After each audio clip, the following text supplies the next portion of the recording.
part two. So when we start to look at the reality, we can start to resemble that people are living within two expressions of existence. They're expressing what the mind is essentially it's not guiding. See, this is where we must understand and react. The mind doesn't guide, it dictates. And this is the truth. And once we understand this, it's the truth of the existence of the mind, at least. Truth of within infinite existence of the heart is unique to everyone. Everyone has the infinite truth within themselves, which is manifesting within a form of true, unique intuition. So the truth, or the truth within everyone's heart, is completely unique to them. It's completely unique to their nature, to their existence within their existence. The truth of the mind is blatant, it's obvious, and it's predictable. And that's why we can start to analyze the truth of the human mind. The truth of the human mind is that we are living under a dictatorship of the mind and the mind's thoughts. And if we follow this dictatorship, we can see where it calculates to.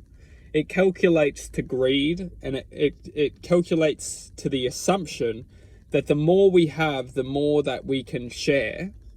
But the calculation doesn't add up to sharing. It adds up to the quantum physics of learning eventually.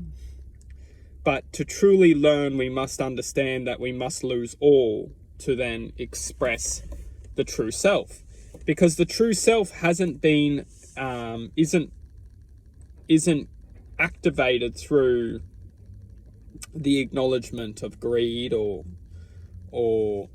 it's greed. Really, greed is what the mind only grows. It's the attitude of happiness outside of this moment. Greed is essentially the tree which does not stop growing, and that's why we talk about in some of the other videos, we talk about how we don't just get this big tree of greed straight away, because the mind's very sophisticated. It doesn't want us to scare away and be like, whoa, what's this energy in me that's so narcissistic, so poisonous? What's this? The mind's very sophisticated. The mind works in small steps to lure our truth away from us into the mind's dictatorship. And how it does this is it does it slowly and progressively within the form of giving us something to believe in, seeded from the mind. So the mind will give us a thought or give us something to seed, and it does this by giving us a sense of emotional presence within. So we're feeling emotionally inclined to do something because we feel that when we achieve that something or get that something, it's going to generate a sense of achievement or a sense of accomplishment or a sense of happiness, which truthfully may be a greater an expression of emotion than what we're feeling in that present existence. So what I'm saying is, when we're feeling bad, if the mind can give us a thought of which can generate a better feeling than what we're feeling in that moment, then we're often going to go for it. We're going to think, oh, this is what's for me. This is what's good for me, because we're going to think, oh, if I achieve that, then I'll achieve that feeling or that connection to a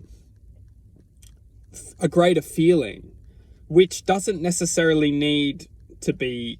This is potentially the truth of that, of the mind trying to lure us and trick us, is that the mind will give us this expression or this feeling of a greater feeling than what we're feeling. But this is where we sell ourselves, because what we're doing is we're actually running away from the fact that we may be feeling something for a reason. And it's where we are, it's not all negative on our own part, because it's absolutely not. We are infiltrated within a perception which we need to learn, and we'll have to wrap this up into a part 3, because it's only really getting started.